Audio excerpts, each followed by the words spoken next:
grande. ¿Cómo hago para que se ponga acá? No, no.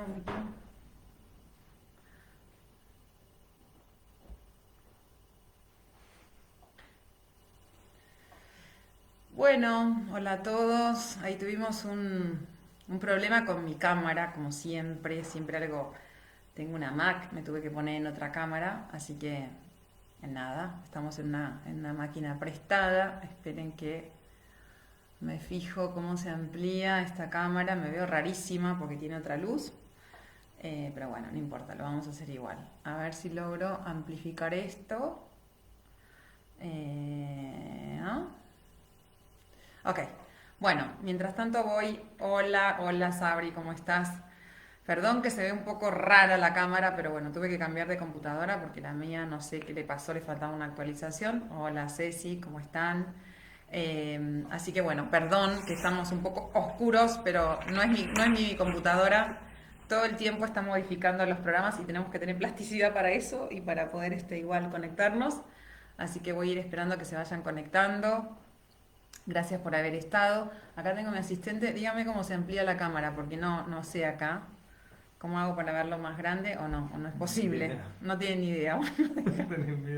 Bueno, entonces mejor que no toques. No, me veo súper. No, ok, ok. Bueno, no importa, no importa. Bueno, hola a todos. Voy saludando a los que se van conectando. Hola, Cari.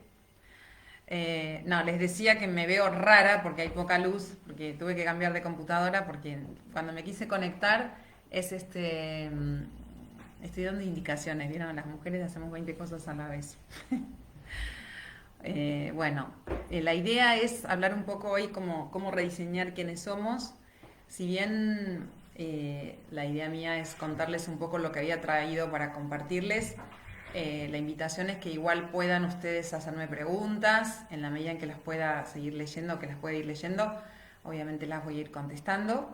Y lo que más me interesa hoy compartirles es esto de cómo hacemos para rediseñar quiénes somos. Lo que primero, ya que hay 3 conectadas, veo ahí, que me digan, bueno, no, hay 15 que están mirando. Pasa que hay poquitos que me contestaron ahí por el chat. Primero que me compartan por el chat si ustedes sienten que es posible esto de rediseñarnos, si es posible que cambiemos o que esos procesos de cambio que nosotros muchas veces deseamos que ocurran se pueden llevar a la práctica o no, ¿no? Yo todo el tiempo estoy como con personas que si bien dicen que quieren cambiar, muchas veces no se dan el tiempo necesario para que ese cambio finalmente termine traduciéndose en algo real. Lo que quiero mostrarles hoy es que lo primero que vamos a tener que mirar, que hay determinadas soluciones que muchas veces terminan siendo problemas. El otro día lo posteé en una de mis historias y fue a partir de esa frase, que en realidad la leí, que me di cuenta que muchas veces en relación a nosotros mismos usamos ciertos recursos temporales que nos permiten algunas cosas que vamos a ir viendo durante la charla, pero que a largo plazo se terminan convirtiendo en grandes problemas. Em, lo primero que quiero mostrarles es que para poder rediseñar quiénes somos, vamos a tener que emprender este viaje bastante incómodo de empezar a mirar nuestra vulnerabilidad. Hoy sabemos que todo lo que nos atraviesa como humanidad ha puesto de nuevo como la vulnerabilidad sobre la mesa y me preguntan todo el tiempo qué es esto qué es ser vulnerable, qué es la vulnerabilidad, ¿no? Y un poco, lo primero que quiero que vean es que la vulnerabilidad es la sensibilidad que cada uno de nosotros tiene, que en una primera instancia esa vulnerabilidad o esa sensibilidad partió, ¿no? desde nuestros orígenes, pero que también se fue como desarrollando a partir de las experiencias que fuimos teniendo cada uno de nosotros no solamente en nuestra familia, sino también en todos los eventos posteriores a esta primera infancia, ¿no? Y que es importante que veamos que hay, digamos, todas las personas tenemos una sensibilidad particular, ¿sí? pero no todas tenemos la misma sensibilidad en relación a las mismas cosas o a los mismos eventos. Entonces, por ejemplo, vamos a encontrar personas que son más sensibles a esto de sentirse abandonadas, otras personas que son más sensibles al rechazo, otras personas que son más sensibles a esto de no hacer el ridículo o que alguien no se burle de ellas mismas, otros a ser ignorados, otros a no equivocarse, y a partir de esas sensibilidades es que nosotros empezamos a desarrollar lo que quiero compartir hoy con ustedes, que es esto de crear mecanismos o estrategias que nos permitan sobrevivir. Y fíjense algo, ¿qué relación podría tener esto con esto del rediseño? Lo primero que quiero que vean es que si nosotros no podemos identificar cuáles son las estrategias de supervivencia que hemos desarrollado en nuestra primera infancia y que a su vez luego las seguimos construyendo a través de las experiencias que vamos cultivando en la vida, difícilmente vamos a poder rediseñar esto que nosotros estamos siendo. Y quiero que vean esto. Estas estrategias que las voy a compartir ahora a ustedes son estrategias que nosotros le llamamos mecanismos de supervivencia. ¿Por qué? Porque justamente son aquellos mecanismos que empezamos a usar para protegernos de todo lo que nosotros percibimos como algo que nos puede lastimar o que nos puede hacer sufrir. Y de hecho, en una misma familia, puede ser que, por ejemplo, ante un papá que gritaba o una mamá que estaba todo el tiempo afuera y que no tenía posibilidad por ahí de dedicarle tiempo a sus hijos, las estrategias que pueden haber desarrollado dos hermanos son bien distintas. Por eso es importante mirar que las estrategias no tienen tanto que ver con lo que nos ocurrió, sino más que nada de todo eso que nos ocurrió, que nosotros tomamos como experiencia personal, de qué nos hemos apropiado y lo hemos como incorporado como algo a defendernos. ¿Cuándo voy a usar las estrategias? Esto es importante que veamos que nosotros usamos las estrategias o estos mecanismos de defensa.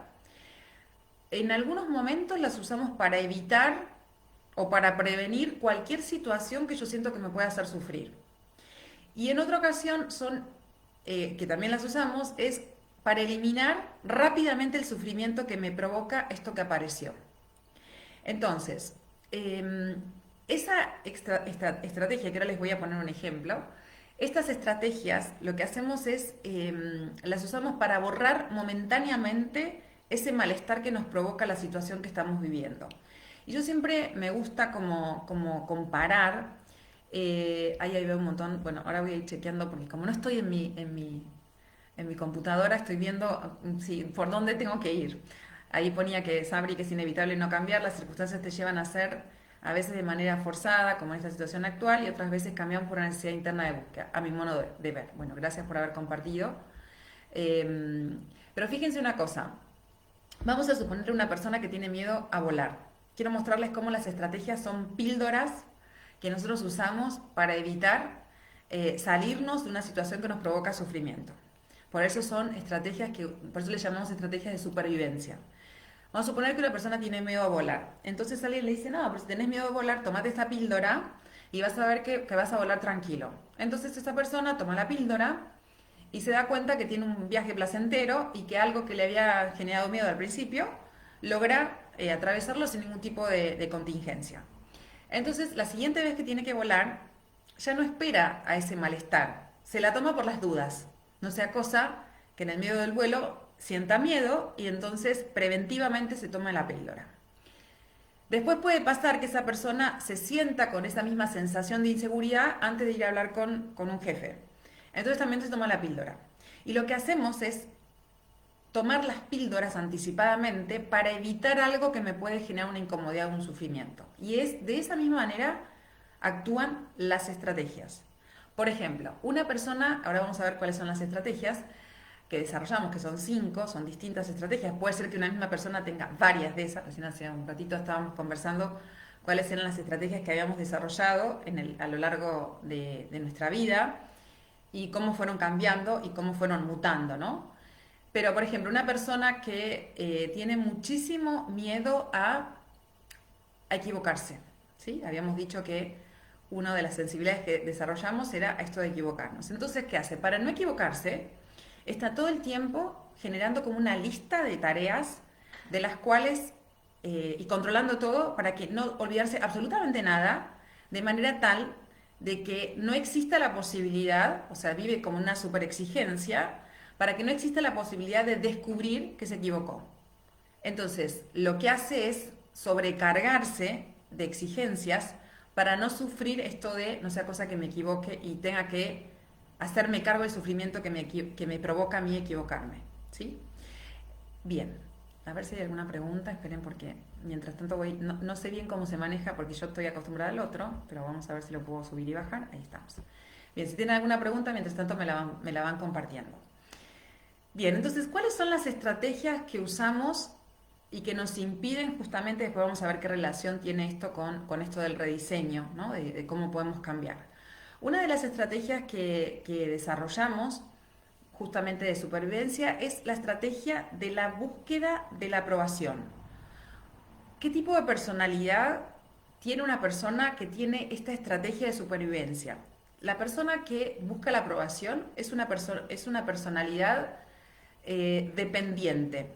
¿Qué es lo que hace en la vida cotidiana? Es una persona que está todo el tiempo haciendo cosas por los demás, hace favores, hace regalos sin que se lo pidan, está siempre como buscando complacer al otro. Entonces, ¿cuál es el miedo que tiene una persona que necesita ser aprobada? Justamente su miedo es a que lo dejen o que lo abandonen, ¿sí? Entonces, justamente lo que hacen estas personas es armar toda una estrategia de generar deuda en los demás. Estoy todo el tiempo haciendo cosas por los demás para que esas personas siempre estén en deuda conmigo y no existe la posibilidad que me abandonen o me dejen. Ustedes, mientras tanto, vayan chequeando si alguna de estas características las tienen, ¿sí? Otra estrategia que suelen desarrollar los seres humanos, acá me comparte una compañera, sé que me equivoco y sufro, pero pienso que voy a revertir la situación. Ok, ahora vamos a ir viendo cuál es esta estrategia que tiene que ver con esto que nos comparte Silvana.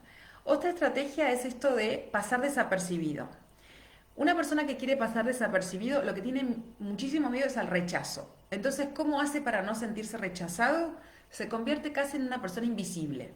Es una persona que desarrolla una personalidad bastante tímida, evitativa, es una persona que no hace preguntas, es una persona que no quiere ser espontánea, trata de ser lo más correcta posible o lo más seria posible para no llamar la atención. Y justamente el objetivo es paso desapercibido para no sentirme que alguien me rechaza si soy natural, ¿sí? Acá me dice Cari, es muy de las madres darlo todo, esto de darlo todo. En realidad es muy de las madres darlo todo, pero de las madres que desde algún lugar tienen esta... Hay varias cosas que se nos pueden jugar en esto del rol de la mamá. A veces es no equivocarnos como madres, el miedo a ser juzgados porque hemos hecho algo mal. Y también una de las estrategias que, bueno, me decís de otras generaciones, igual hay varias madres que en esta generación también son bastantes de hacer mucho y generar deuda en los hijos, ¿sí? De hecho, una de los costos más altos que paga esta persona que necesita todo el tiempo la aprobación es esto de que como no quiere que la abandonen, generalmente son personas que están bastante agotadas, son personas que están todo el tiempo queriendo, como están todo el tiempo a disposición del otro, no están en la lista, no están en agenda, entonces si bien están haciendo un montón de cosas por los demás, se sienten agotados, a veces se sienten que son personas que no están, que no tienen tiempo para sí mismos. Si vos les preguntás, la gran excusa es que no tengo tiempo, me tengo que ocupar de mis hijos, me tengo que ocupar de mi mamá, me tengo que ocupar no sé, de mi esposo. ¿Sí? Son personas que están tan en el afuera que tienen poco resto para poder mirarse y ver desde dónde hacen lo que están haciendo. Entonces dijimos, la estrategia de búsqueda de aprobación, la estrategia de pasar desapercibido. Después está la estrategia de controlarlo todo, ¿sí? ¿Qué significa controlarlo todo? Son esas personas que desarrollan una personalidad, casi les diría, obsesiva. Son personas que todo es un checklist. hacen toda la lista de lo que tienen que hacer, de lo que son, están todo el tiempo con tareas pendientes, están todo el tiempo criticando, no solamente critican a veces verbalmente, sino que critican internamente. Es el típico, la personalidad que usa esta estrategia es la típica que a alguien se le cae un papel y va corriendo y le dice, señor, señor, se le cayó un papel importante, como para decir no se debe tirar papeles. Son personas que dan cátedra, son personas que siempre quieren adoctrinar a todo el mundo. Y de hecho, ¿cuál es el temor? Digamos, ahora vamos a ver, cielo, si pasar desapercibido está mal o no. Vamos a ver que las estrategias solamente están mal cuando actúan por nosotros, no cuando nosotros las usamos para un mejor resultado en nuestras vidas. Entonces, esto de controlar todo el tiempo es justamente por temor a equivocarme. Quiero tener todo bajo control para que no exista la chance de que algo quede fuera de mi posibilidad de justamente de control y por consiguiente yo sienta que me estoy equivocando. Entonces, dijimos que la estrategia de la búsqueda de aprobación, dijimos que está la estrategia de pasar desapercibido, dijimos que está la estrategia de controlar todo el tiempo y después está la estrategia de la descalificación. ¿Qué hacen las personas que descalifican? Son personas que tienen una personalidad bastante narcisista. ¿Cómo descalifican? Una manera es, hablan todo el tiempo de sí mismos, están todo el tiempo rebajando al otro, puede ser que lo humillen o puede ser que simplemente no lo escuchen, que si bien no lo humillan, solamente se escucha su voz. ¿Y cuál es el miedo que tiene justamente una persona que descalifica? Es a que alguien se burle de ellos o a pasar el ridículo. Entonces lo que hacen es, digamos, desarrollan una personalidad donde está la descalificación del otro, donde lo que hago es que el otro se sienta poco para yo sentir que valgo, ¿sí?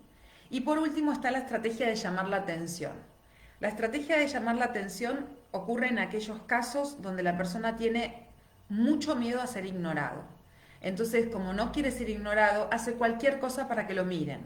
Por ejemplo, es una persona que va a hablar con voz chillona, es una persona que de repente va a decir un comentario absolutamente desubicado en algún lugar para que todo el mundo le preste atención, es una persona que por ahí tiene ataques emocionales en el medio de una situación que vos decís, pero ¿por qué tuvo esa reacción? Son personas también que con el cuerpo usan mucho esto de estar todo el día seduciendo o lo que fuere para que lo miren.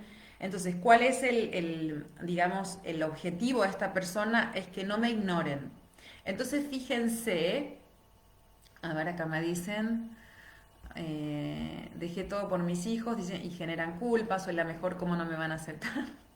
Yo soy la mejor, inseguridad. Ok, entonces, lo importante que quiero que vean es que todos nosotros hemos desarrollado alguna estrategia cuando éramos pequeños, por la razón que sea. Por ejemplo, si teníamos muchos hermanos, capaz que teníamos miedo a ser ignorados, entonces nos volvimos de una personalidad absolutamente histriónica. Somos gritones, somos de hacer lío. O si de repente el miedo que yo tenía era que, vamos a suponer que tenía un padre al que yo percibía como muy exigente, entonces por mucho miedo a equivocarme, terminé generando una personalidad de superexigencia también, donde no hay chance para el error. No hay chance para mi error y no hay chance para el error de los demás.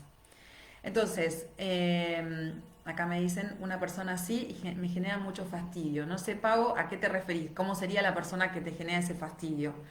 Pero fíjense algo, lo que quiero mostrarles es que a partir de esas estrategias que nosotros hemos utilizado en la primera infancia, hemos desarrollado un tipo de personalidad, que vendría a ser como una personalidad que más nos acompaña en la mayor parte del tiempo. Y que la pregunta es, bueno, ok, vimos esto, Lore, ya sabemos que tenemos esta estrategia, o no, o puede ser que alguien me diga, no tengo idea cómo darme cuenta si estoy usando una estrategia o no. Bueno, una manera de darnos cuenta es ver si se repiten situaciones en nuestra vida, si tenemos patrones. Por ejemplo, puede ser que alguien me diga, mira, a mí me pasa que de todos los trabajos me voy porque nadie me reconoce, porque nadie valora lo que yo hago. Eso es un patrón. Puede ser que alguien me diga, de las últimas 5 relaciones de pareja que tuve, las últimas 5 son hombres que no tienen independencia. Son personas que tengo que mantenerlas. Sí, ahí me pregunta si podemos tener varias a la vez. Sí, podemos tener varias a la vez, ¿sí? Y de hecho puede ser que en distintos momentos de nuestra vida tengamos distintas estrategias, ¿sí? Otro ejemplo para reconocer estrategia puede ser, por ejemplo, una persona que diga, ay, yo no sé por qué todos los hombres se enamoran, todos mis amigos se enamoran de mí. Bueno, ahí también puede ser, si todos los varones o todos los hombres que son tus amigos se enamoran de vos, puede ser que haya algo en tu manera de comportarte que indique que hay una estrategia que termine provocando eso en los varones o en las mujeres, ¿sí? Porque puede ser en ambos casos. Entonces también busquen esto de cuando aparecen los siempre. Ahí dicen, tropezamos con la misma piedra porque no sobrepasamos la experiencia.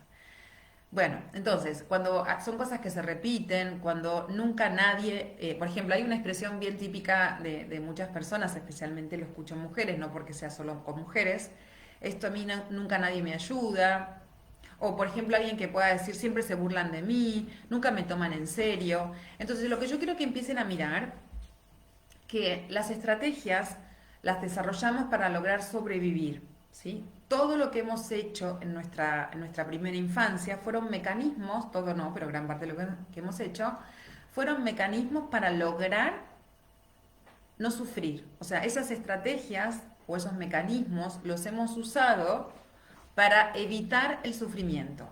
Entonces, acá tengo un técnico que se me mueve para todos lados, les quiero decir, y no, le voy a cambiar la cámara y le voy a mostrar porque me distrae, se me mueve para allá, para el otro lado. Quiere enchufarme la computadora, pero se va a quedar sin batería. Bueno, entonces lo vamos a permitir que se siga moviendo.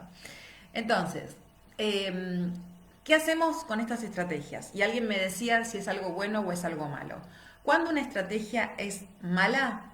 Primero cuando la tengo en inconsciencia. Cuando no me doy cuenta que por miedo a sentirme rechazado, por miedo a sentirme ignorado, por miedo a errar, por miedo hago cosas que no tienen que ver con lo que realmente yo deseo hacer, sino que termino siendo como una esclava de esa estrategia. Entonces, una cosa es que yo, por ejemplo, le sonría a una persona porque gracias a que le sonrío puedo cerrar un negocio. Y otra cosa es que yo le sonría a una persona porque soy una persona dependiente. Entonces le sonrío a todo el mundo, todo el tiempo, aun cuando las situaciones no me están agradando, justamente para evitar que me dejen, para evitar que no me aprueben.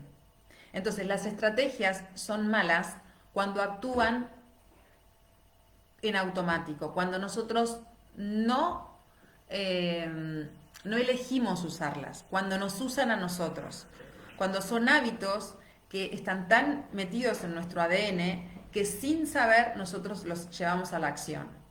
Y de hecho hay una diferencia entre, a ver, dice, entonces tendríamos que ver que ahora ya no sirve, somos adultas. Ahora vamos a ver lo importante, qué tenemos que hacer con esas estrategias, porque en general cuando las vemos, las estrategias, nos enojamos.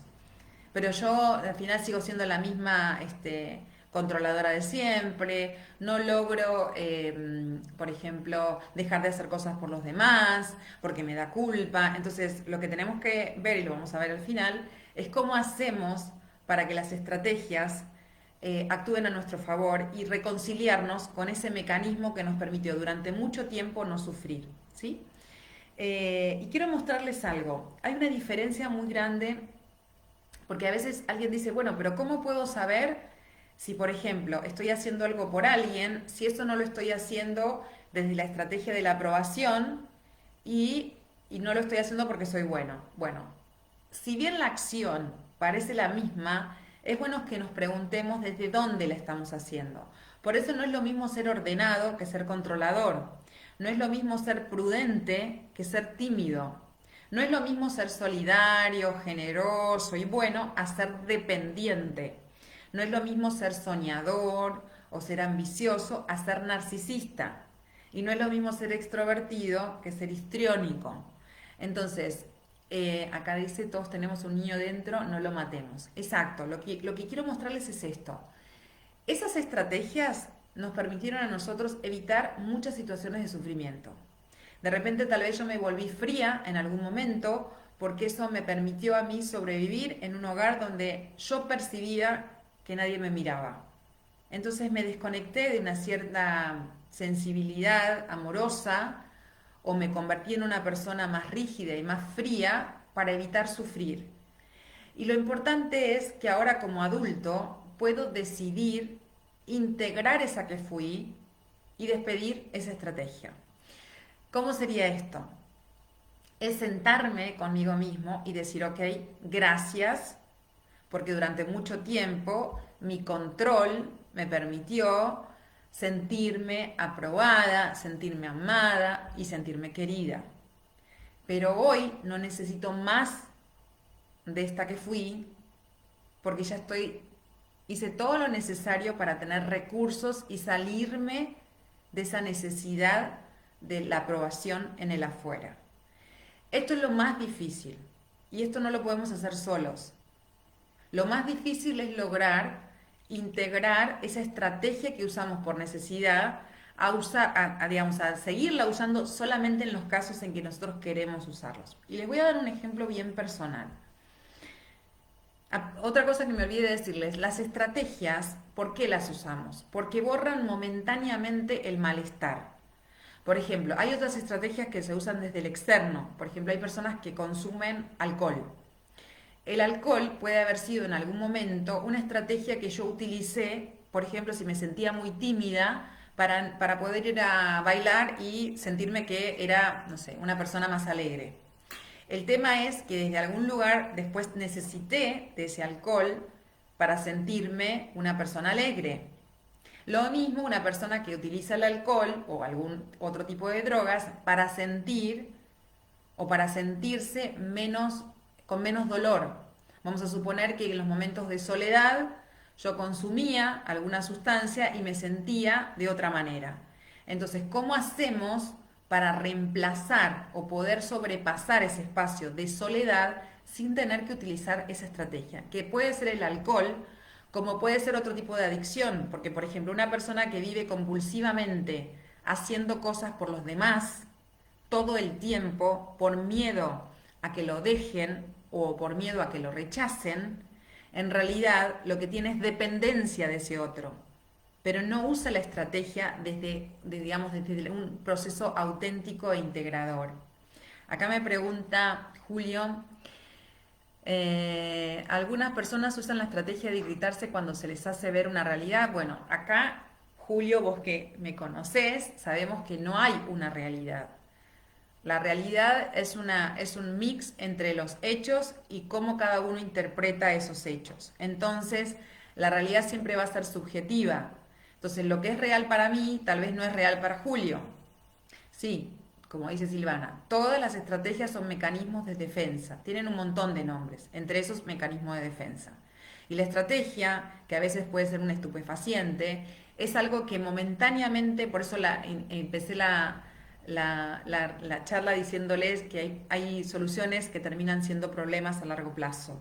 Entonces, ¿cuál es el beneficio que me da la estrategia? Es que en un primer instante disuelve ese malestar que me provoca, disuelve esa timidez que siento de ir a un lugar con gente que no conozco, disuelve la tristeza que me provoca sentirme sola, disuelve el miedo que siento que alguien me rechace, disuelve el miedo que tengo de que alguien me abandone, disuelve el miedo que tengo que alguien no se dé cuenta que yo me equivoqué y que no soy perfecta. Entonces todos estos mecanismos nos ayudaron a sobrevivir lidiando justamente con esto del miedo que me provocaba todas estas sensibilidades que desarrollamos en nuestra primera infancia. No resuelve, exacto, nunca resuelve, ¿sí? ¿Por qué? Porque la estrategia se hace desde el miedo, por eso no resuelve. Y les voy a dar un ejemplo personal. Yo tenía una de las estrategias que había desarrollado por miedo a no ser aprobada o ser aceptada, era esto de estar todo el tiempo haciendo de todo por todo el mundo. O sea, por mis padres, por mis hijos, por mis hermanos, por mis sobrinos. O sea, mi estar en el mundo era hacer por los demás. Y de hecho generaba mucha deuda y estaba bastante enojada porque si alguien algún día me decía, yo le pedía algo y me decía, no, no te lo puedo hacer, como yo estaba al 100% disponible todo el tiempo, cuando alguien me decía que no, para mí era una traición. Entonces quiero mostrarles dos cosas. Cuando yo decido correrme de esta estrategia, veo que esa es mi estrategia, la estrategia que yo usaba era estar disponible todo el tiempo para todo el mundo, no decir que no. Si decía que no, era tanto la culpa que me generaba, que en realidad era miedo a que me dejaran de querer. Entonces, desde algún lugar, no, no, perdóname, al final voy a ir, lo voy a hacer, estar todo el tiempo en disposición del otro. Cuando decido correrme de eso, al principio, obviamente, ¿qué pasa con el sistema? ¿Y ahora qué te pasa? ¿Cómo? ¿Ahora no te lo he mandado? ¿Cómo? ¿Ahora me decís que no? Y al principio nos cuesta darnos cuenta, mejor dicho, resistir esta sensación de, bueno, finalmente me van a terminar de, no me van a querer. Al final mis hijos me van a dejar de querer, al final mi esposo me va a dejar de querer, al final mi madre va a pensar que yo soy una mala hija y me va a dejar de querer. Entonces tenemos que estar fuertes y acompañados en el proceso para justamente entender que esa estrategia no está decidida desde la autenticidad y la dignidad personal. Es una estrategia que lo que hace es simplemente alivianarme un ratito el dolor, generar deudas por los demás y separarme de la posibilidad de elegir una vida plena y feliz, para mí y para los demás. Entonces yo les voy a contar lo que me pasaba. Yo me sentaba, acá me dice Pau que eso le pasaba, pero ahora logré cambiarle un poco. Buenísimo. Yo me sentaba y mi cabeza decía, vamos a suponer que hacía un recreo a la mitad de la tarde y decía, me voy a tomar un mate, tranquila, ¿no? Entonces yo me sentaba y mi cabeza decía, bueno, no, pero no estás colgando la ropa y no estás controlando los deberes y además no fuiste a ver a tu mamá y además no llamaste a tu sobrino. Y mi cabeza era toda una lista de checklists, por eso le decía que las personas que quieren controlar todo el tiempo, tienen todo el tiempo tareas pendientes. Es más, si alguien hacía algo fuera de lugar, yo estaba atenta para decirle, te equivocaste, ¿sí? Entonces, hola Su, ¿cómo estás? Entonces, quiero mostrarles esto. Al principio es muy incómodo resistir la tentación de volver a la píldora, porque es mucho más fácil salir a hacer lo que la cabeza dice que tenemos que salir a hacer que soportar no solamente la incomodidad de escuchar todo eso, sino ese miedo latente de que te dejen de querer. Pero ¿qué termina ocurriendo? Que en un momento esa conversación uno la siente, pero la empieza a observar como algo que es una música funcional y ya no sale, exacto, el deber ser, no sale corriendo a calmar como esa adicción, que es como la persona que le pasa que tiene otro tipo de adicción, ¿no? Que dice, ok, ok, y fumo. Y entonces me calmo. Son 5 minutos que me calmo. Y luego vuelvo con otro cigarrillo. Esto es exactamente lo mismo. Por eso quiero mostrarles que el cambio de cualquier tipo de esas adicciones, que no tienen que ver solamente con adicciones externas, las más complejas son las estrategias y las adicciones a esas estrategias internas que hemos desarrollado, es que hay toda una química y toda una biología que atenta contra eso. Por eso hay 3 cosas que tengo que hacer para poder salirme de esas estrategias. Primero, verlas. Después, dejarme acompañar. No puedo salir de una estrategia si alguien no me acompasa en ese nuevo formato de ser que quiero diseñar. Y después pedir ayuda al sistema. ¿Qué cosas hice yo? Por ejemplo, le decía a mis hijos, ok, cuando yo salgo o empiezo a protestar, ustedes me tienen que ofrecer ayuda, porque estoy tan acostumbrada a hacer todo yo, estoy tan acostumbrada a resolver que no me sale al principio poder pedir. De hecho, yo no sabía pedir, solamente sabía quejarme. Entonces, ellos también tuvieron que ayudarme. Lo mismo a una pareja, decir, ok, cuando vos veas o preguntame una vez por día si yo necesito algo, para yo acordarme que puedo pedir ayuda, porque en mi automático la posibilidad de pedir ayuda tampoco estaba. Entonces, lo que les quiero mostrar es que salir de una estrategia es posible. Para salir de una estrategia, además de poder verla, además de pedir ayuda y además de tener alguien que me guíe en esto de no volver a caer en mi estrategia desde el miedo, también tenemos que reconciliarnos con esa persona que fuimos y no enojarnos. Porque cada tanto puede ser que aparezca de nuevo esa Lorena que no pide ayuda. Y en vez de insultarla y en vez de decirle, ¿cómo puede ser que otra vez me volví a caer en lo mismo? Tengo que abrazarme y decir, durante mucho tiempo, esta Lorena que fui me permitió librarme o sortear parte del sufrimiento que la vida me presentaba. Y hoy vuelvo a decidir que mañana voy a seguir mi vida sin utilizarte. Gracias por haber aparecido y recordarme esa que fui, pero ya no te necesito. Entonces, en vez de estar haciendo todo por todos, desde la obligación o desde ese miedo a ser rechazado, yo puedo elegir cuándo quiero hacer algo por alguien, desde el amor y desde la, digamos, elección personal de hacerlo porque realmente eso es algo que quiero hacer para el otro y no solamente para lidiar con el miedo que tengo de que me abandonen.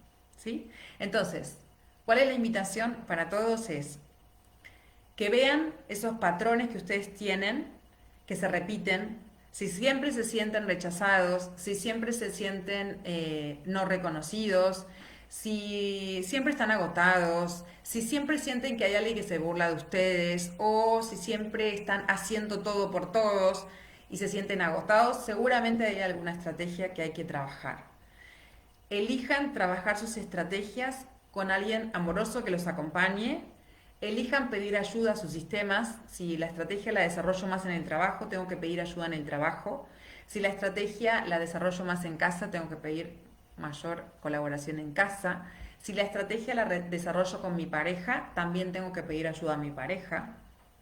Y cada uno sabe a quién es el que mayor padece esas estrategias. Y les quiero contar el fin del cuento. Cuando logré salirme de esta necesidad de hacer todo por todos, cuando logré lidiar con la condena que yo sentía que venía de la afuera por haber dejado de hacer todo por todos, lo que ocurrió fue que me sentí mucho más feliz. Las personas que estaban alrededor mío también se empezaron a sentir mucho más felices.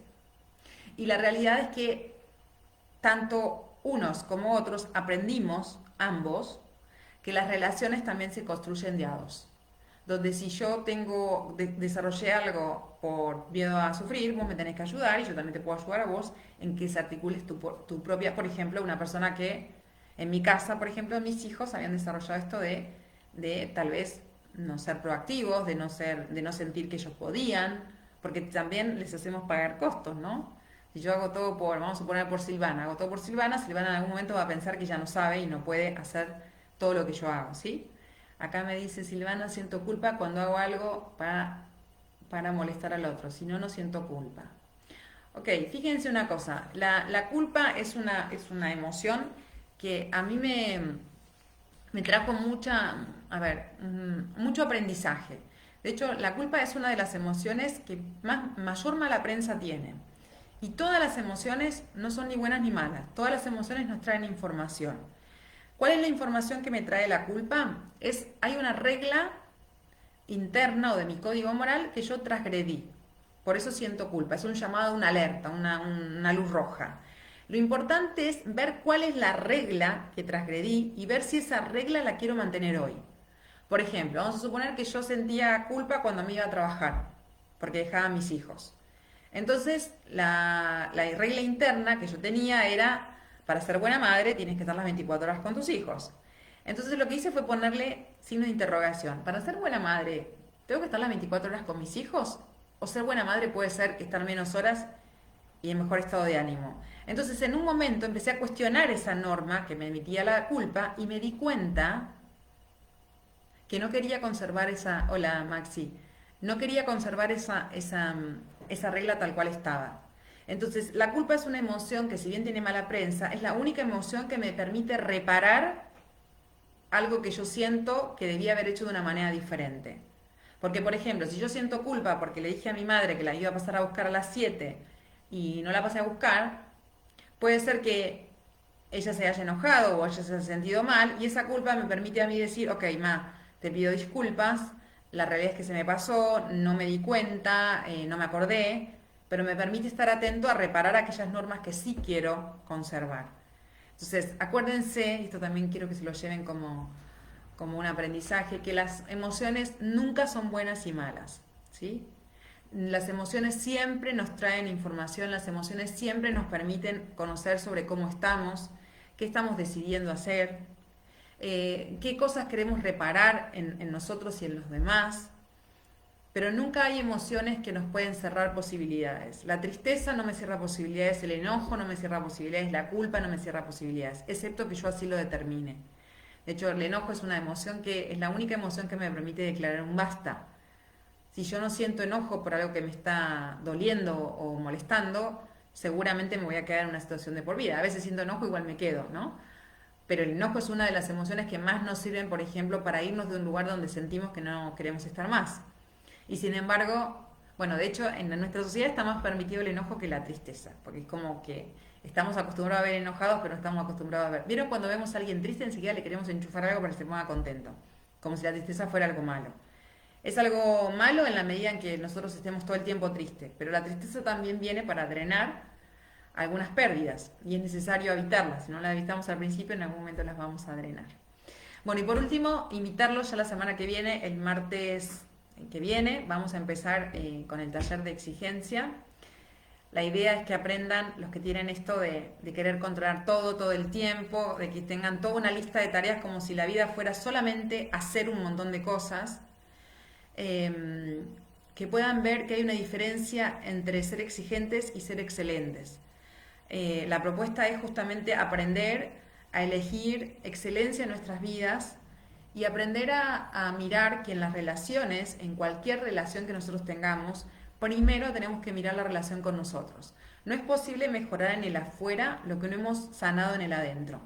Entonces, si nosotros no logramos, por ejemplo, amarnos, mejor dicho, hablarnos con amorosidad, si nosotros no empezamos a mirar que no podemos con todo, si nosotros no aprendemos a pedir, si nosotros no aprendemos a decir que no, si nosotros no aprendemos a decir que sí solamente cuando sentimos que ese sí está respetando nuestra dignidad, difícilmente eso lo vamos a poder hacer por los demás. Y a veces estamos muy enojados con los otros, pero no por cómo son los otros, sino porque los otros se dan permisos que yo no me doy. Y les podría dar mil ejemplos. Yo me di cuenta que mis mayores enojos con los demás tenían que ver con los permisos que los demás se daban y yo ni siquiera sentía que era una chance para mí hacerlo. Por eso, por ejemplo, una persona que no se permite llegar tarde, lo más probable es que sienta casi como un insulto que alguien llegue tarde. ¿Sí? No digo que esté bien ni que esté mal llegar tarde. O sea, todos sabemos que el horario es algo a respetar. Pero hay distintos dominios. No es lo mismo llegar tarde en un cumpleaños que llegar tarde en una reunión. Son distintas cosas, ¿sí? Bien, bueno, ahí gracias a todos. Ahí estoy saludando a Nati también. Bueno, es un placer escucharme. Y también, bueno, acá no los puedo escuchar a ustedes. Gracias, Abri. Lo importante es que después, si alguien tiene alguna duda, me anota por ahí abajo y se lo sigo contestando. Un placer a todos, son un montón conectados, así que les súper agradezco. Perdón la luz, me tengo que comprar, ¿vieron esas luces que vienen ahora que son súper lindas para ver temas lumínica y todo eso? De a poco nos vamos a ir ayornando con la tecnología. Un abrazo a todos y espero que les haya servido por lo menos para mirar un ratito cuáles son las estrategias que estamos hoy usando. Gracias.